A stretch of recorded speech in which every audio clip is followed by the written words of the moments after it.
хочу вам показать ножи японские, которыми разделывают рыбу. これ魚のナイフ見てもいい?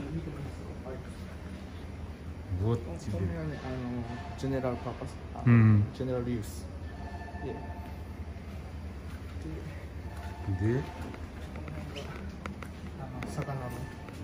あ、これ大トロとかマグロの刺身。すごいなこれ。これ刀の鉄と一緒でしょ。あ、そうですね。まあ似たようなものを使ってますね。で、今あそこに何やってたんですか。磨いた何か。研いでます。え？シャープに。どうやって？ちょっと待って。でもさ、これ手切れるでしょ。そう。切れるって。たまに。たまに。これはね、滑り止めです。ああ、чтобы не скользило。で、滑らないように。で、水やったら何か2倍3倍効く？それとも。もうね、砥石が水を吸いますから、水にはつけてから使うようにしないといけないですね。そのままは使えないです。わかりました。で、さっきからですね。すごいな。もう何年ですか？僕は3年目です。3年目。はい。上手。正社員ですか？はい、そうです。ああ、よかった。いや、僕の娘と息子が正社員でな、もう10年目だから。あ、そうなんですね。ボーナスは今年は少なめになった？もらった？はい、もらいました。すごいな。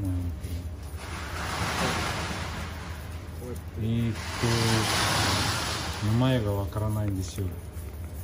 正本ですね。正本。はい、築地正本。すごいなこれ。素晴らしい。これで人殺したらどうなるかな。これは細かいでしょこれが。そうですね。はい。でもこれは粗い。これが粗いでしょ。もう一番最後はこれで磨くの。一番最後。あ、これもっと細かいな。はい。あ、すごいな。わかりました。ありがとう。すいません。はい。俺わざわざキルギスから来てるからな。キルギス共和国、中央アジア。だから面白い。いや、これ国やってないから。僕7歳から普通のナイフで羊切り殺してこれ全部殺した。いや、あれなんだっけ、あれ、まあ日本人はマグロでしょ。僕は遊牧民族だから羊もう全部マグロみたいにばらして食べる。